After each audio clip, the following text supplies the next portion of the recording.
बिस्मिल्लाहिर्रहमानिर्रहीम। मैं इम्तियाज़ शाह डिजिटल के प्लेटफॉर्म पर पाकिस्तान के अंदर जो है वो बहुत सारे ऐसे मसाइल हैं जिनको डिस्कस करना बड़ा ज़रूरी है और बड़ी ख़बरें हैं जिनको ज़ेर बहस लाना बहुत ज़रूरी है।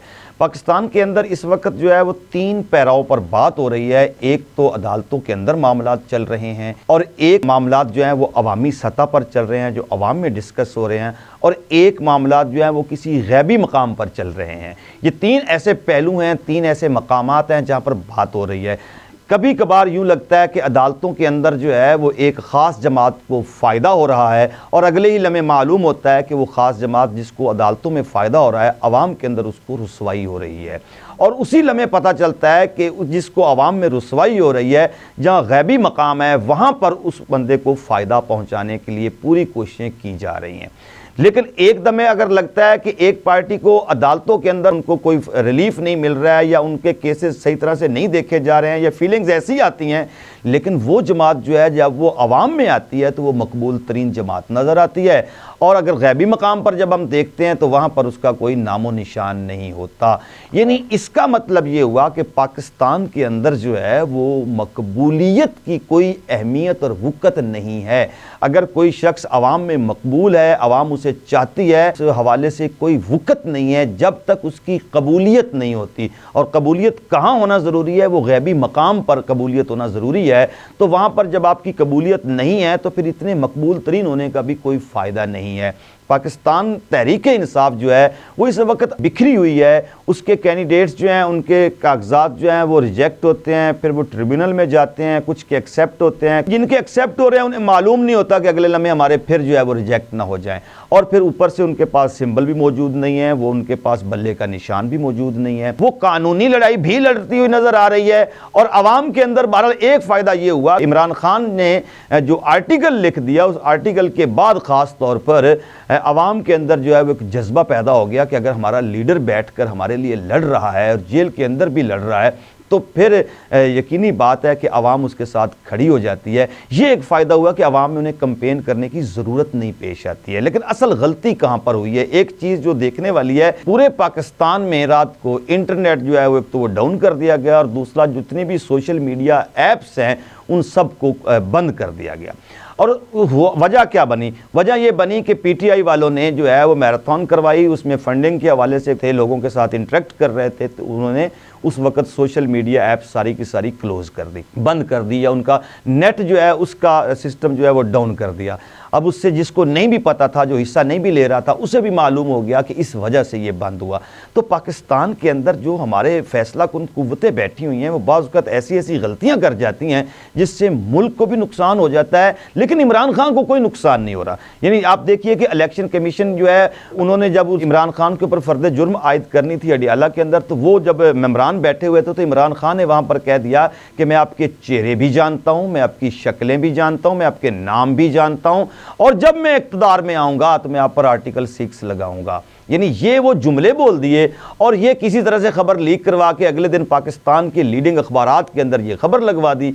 अब ये काम करने वालों का शायद ये था कि इमरान खान के ऊपर एक और केस बनेगा। 200 केस तो पहले ही उसके ऊपर बने हुए हैं, अब एक और बन जाएगा तो क्या फ़र्क पड़ेगा। लेकिन इमरान खान को इसकी वजह से कमी की बजाय इमरान खान को और शोहरत मिल गई। इमरान खान के चाहने वालों ने यह तस्वर कर लिया कि अगर इमरान खान स्टैंड लेकर बैठ गए हैं और अभी तक वो स्टैंड लिए हुए हैं तो फिर हमें पीछे नहीं हटना चाहिए।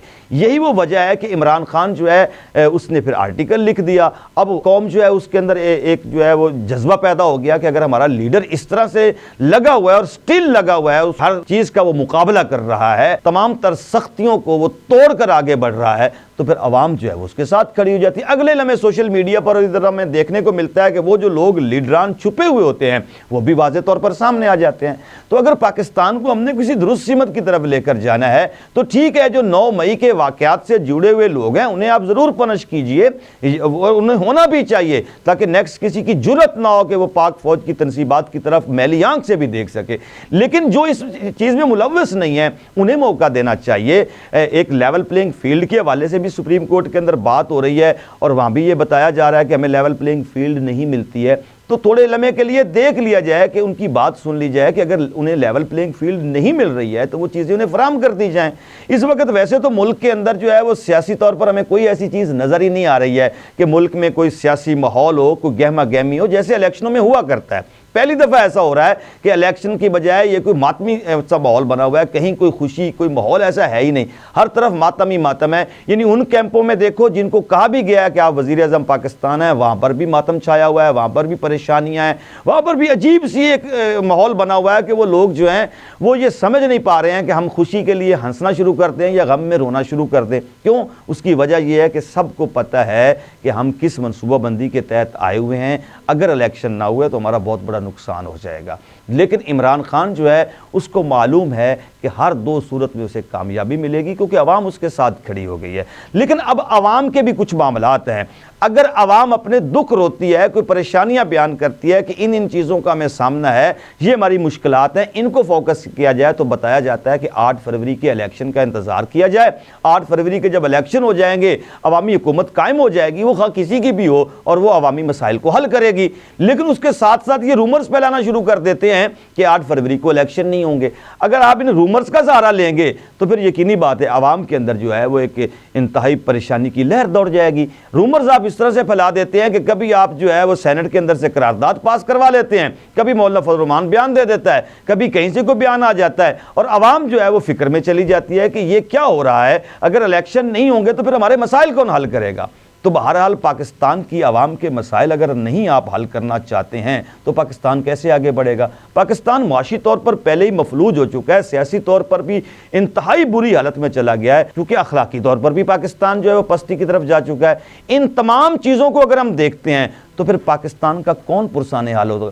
वो लोग जिन्होंने पाकिस्तान के लिए कुर्बानियां दी हैं वो आज इस फिक्र में चले गए हैं कि हमारी कुर्बानियां कहीं रायगा तो नहीं चली जाएंगी। बहरहाल अगर पाकिस्तान को बचाना है तो 8 फरवरी को इलेक्शन करवाना पड़ेगा, और 8 फरवरी को इलेक्शन जो भी पार्टी जीत कर आती है उसे इक़्तिदार मुंतकिल करना पड़ेगा और यह सिलसिला जोड़ना पड़ेगा। बांग्लादेश की मिसाल हमारे पास से सामने है। वहाँ पर हसीना वाजिद चौथी बार वज़ीर आज़म बन रही हैं। उन्होंने अपना तसलसल नहीं तोड़ा। हसीना वाजिद का आज बयान मैंने एक पढ़ा और उन्होंने कहा कि मैं इसलिए हर हाल में इलेक्शन चाहती हूँ कि मुल्क के अंदर जमहूरियत का तसलसल टूटना नहीं चाहिए। ये अक्ल पाकिस्तान के सियासतदानों को भी होनी चाहिए कि मुल्क के अंदर जमहूरियत का जो तसलसल है वो बरकरार रहना चाहिए, और इलेक्शन ही सबसे बड़ी चीज़ है। अगर आप जमहूरियत कायम रखना चाहते हैं तो जमहूर की राय लेना फिर बहुत ज़रूरी है, और अगर आप जमहूर की राय को नज़रअंदाज करेंगे तो जमहूरियत ख़त्म हो जाएगी। जमहूरियत ख़त्म होगी तो आमरीत आएगी, और जिस कौम के ऊपर आमरीत मुसल्लत हो जाती है वो कौमें तबाह बर्बाद हो जाती हैं। बहरहाल 8 फरवरी को इलेक्शन होने चाहिए